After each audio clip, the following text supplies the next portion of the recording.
Hi friends, ఎలా ఉన్నారు మీరంతా?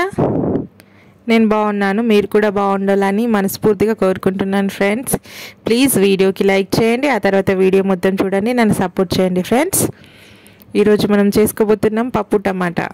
మేబీ అందరికీ తెలుసు, తెలియని వాళ్ళ కోసం అంతే.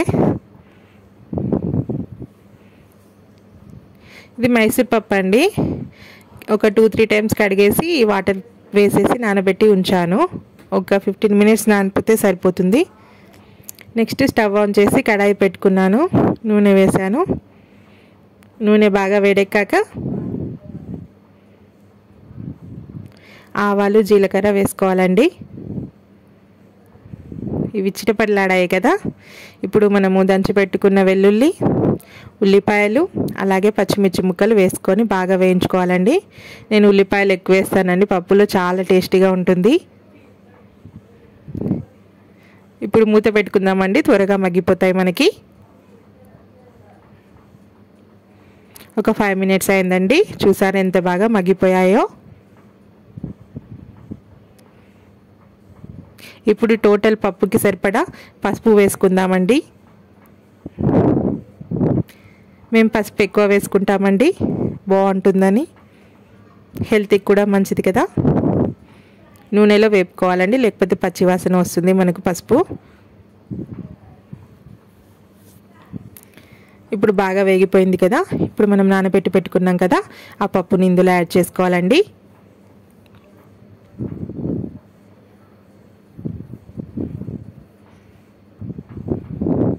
ఇప్పుడు బాగా కలిపేసుకొని మూత పెట్టేసుకోవాలండి. ఒకసారి మూత తీసి చూద్దాం. బాగా వేగిపోయిందండి పప్పు.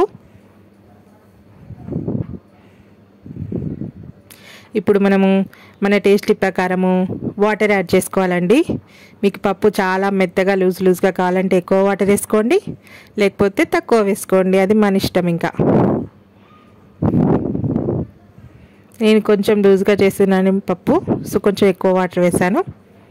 మళ్ళీ మూత పెట్టి కుక్ చేసుకోవాలి. ఇవి లోకల్ టమాటా అండి, నాటు టమాటా అంటారు కదా, అవి హైబ్రిడ్ టమాటా కాదండి. ఇవి చాలా పుల్లగా ఉంటాయి, వీటి స్కిన్ కూడా చాలా పల్చగా ఉంటుందండి. ఈ మూతులు ఎప్పుడు మనము కర్రీలో యాడ్ చేయకూడదండి, అసలు మంచిది కాదు. ఇలా ముక్కలుగా చేసుకున్నాం కదండి టమాటాలు. ఇప్పుడు మనకు పప్పు ఉడికిపోయిందండి, చూద్దాము. ఉడికిపోయింది కదా. ఇప్పుడు మనం కట్ చేసి ఉంచుకున్నాం కదండి టమాటాలు, అవి వేసేసుకుందాం ఇందులో.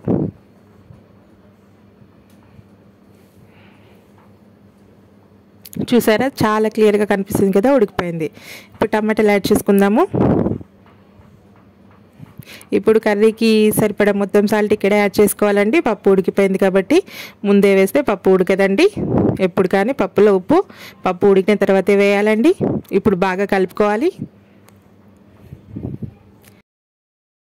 బాగా కలుపుకున్నాం కదండి. ఇప్పుడు మూత పెట్టేసుకొని మళ్ళీ కుక్ చేసుకోవాలండి. ఒక 5 మినిట్స్ అయిపోయిందండి. టమాటాలు కూడా మగ్గిపోయాయండి చక్కగా.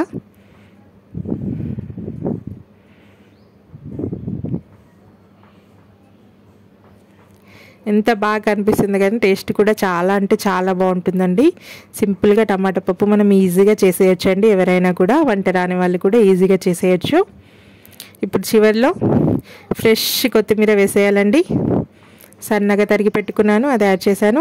దీనివల్ల పప్పుకి ఇంకా మంచి ఫ్లేవర్ వస్తుంది.